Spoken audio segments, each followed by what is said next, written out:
Chilling tales for dark nights.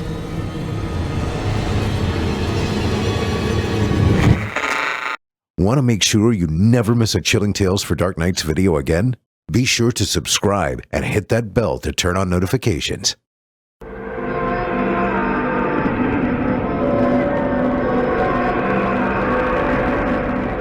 It was in the early morning hours of July 8th, 2004, when the usually quiet and serene environment surrounding 1562 Vanderon Drive in Lutz, Florida, was eerily disrupted. This is a telling of that account. It was otherwise a wholly uneventful and somewhat mundane time in Tommy Verity's life, and all the interesting things seemed to be happening with everything and everyone else. The year when Zuckerberg launched Facebook from his Harvard dorm room, U.S. Army vet Terry Nichols was found guilty of 161 state murder charges for helping carry out the Oklahoma City bombing, and Yasser Arafat was dead. No one could say how. All of that was out there, though. None of that touched Tommy's or his live-in girlfriend Cindy's lives. But on a dark, foggy summer early morning, something did touch them. With its brutal, bloodthirsty, swift, and unseen presence, it touched them, and to this day has yet to be conclusively identified. It was an attack in the dark.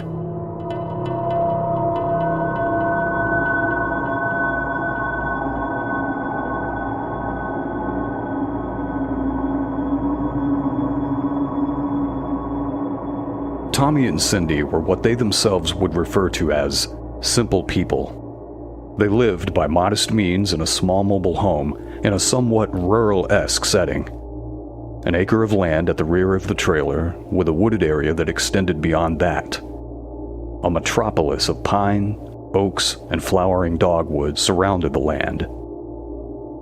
Cindy worked as a receptionist at a nearby real estate office in Lutz, and Tommy was a maintenance service technician at an apartment community in Tampa, working Monday through Friday, 8 to 5, with a bi-weekly call rotation that would sometimes require him to make after-hours emergency service calls. Nothing exciting. Cindy had recently received a rabbit cage that her grandfather had built for her as a gift, and she had gotten some rabbits from a friend of a friend who was raising them and who had some she wanted to get rid of. Cindy loved her rabbits and was regimental in the care for these animals. Every night before turning in, she always made sure that there was an abundance of food and water in the feeder, and she enjoyed holding and petting her cute, furry pets. She had these rabbits for about 3 weeks before tragedy struck.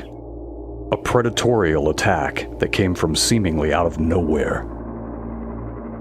On the misty summer morning of July 8th, Tommy was leaving to go to work when, as he walked out of the door, he glanced at the rabbit's cage to see that the bottom floor meshing had been savagely ripped out. He immediately saw that his girlfriend's rabbits were gone. But then, as he gazed at the surrounding area, he saw the mangled remains of 2 of them, looking to have been viciously ripped apart by something. This predator would have had to have extremely powerful jaws to have been able to effortlessly tear the bottom out of the rabbit's cage, leaving the metal mesh lying askew the way it was. Looking at the torn rabbit corpses, his thoughts then went directly to his girlfriend, who would be getting up soon to go to work herself. He didn't want her to see this bloody aftermath, so he hastily went to the tool shed and got a spade shovel. He quickly dug a hole and then scooped up the dead rabbits. He placed the one atop of the other in the hole and quickly buried them. He would worry about explaining things to his girl when it came to that point. As he continued to survey the surrounding area, he looked for the other missing rabbits. He couldn't see any. However, something else caught his eye. Tracks in the soil. Enormous tracks from not like any size dog he'd ever seen before. Whatever the hell left these tracks was huge. He looked at the series of tracks in the dirt until they faded off into the grass leading toward the back of the property. He went back inside his house, where his girlfriend was walking sleepy-eyed down the hall. For several minutes after telling her the grisly facts of what had happened to her rabbits, he did his best to calm her down and comfort her. He then thought of the neighbors and their small pets. They had cats, and his other neighbor had a small dog. Would this thing be coming back again looking for more prey that night? He would have to call the local wildlife service. An officer would have to come and ascertain if there was still a threat. Possibly put traps in place, but that's something that he would have to do after work though. In the meantime, he went back to the tool shed, placed the shovel back where he had first gotten it, picked up an empty coffee can and a terracotta brick. He placed the coffee can upside down over the massive animal print and sat the brick on top of it to hold it in place. And then he went to work. Later that evening, after having spoken to a game and wildlife officer over the phone, he waited outside for a while, still perplexed by the thought of whatever it was that had invaded and ripped their rabbits apart the night before. Eventually, the officer who Tommy spoke to arrived. As he approached, Tommy took the coffee can off of the preserved track, and a look of shock instantly came across the officer's face. It was very apparent that even he had not seen a print this huge before. He then verbally expressed that he'd never seen a print that size, at least as long as he'd been an employee of the Game and Wildlife Service. "Any ideas what made this print?" asked Tommy. "Right away, no. I don't have a clue," the officer replied.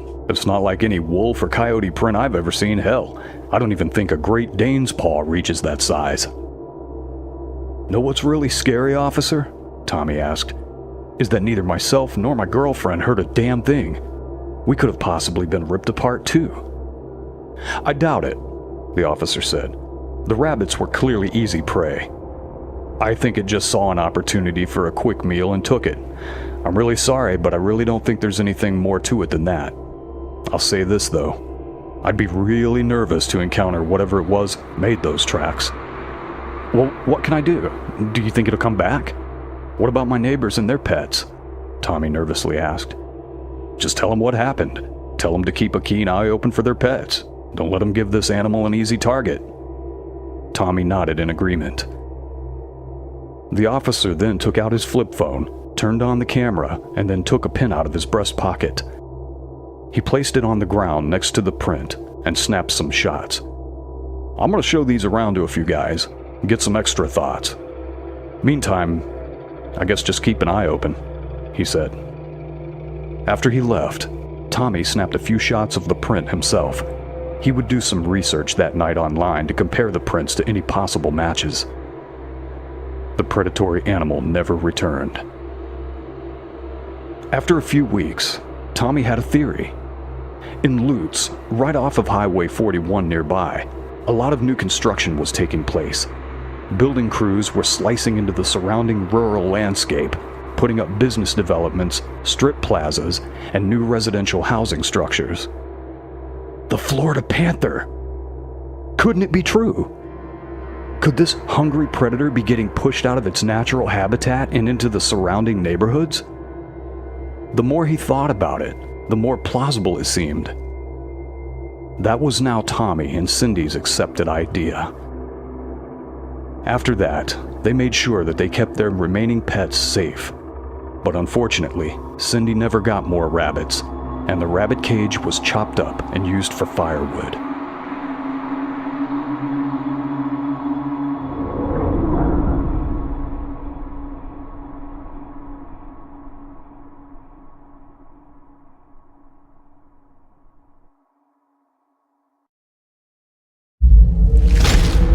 Chilling tales for dark nights.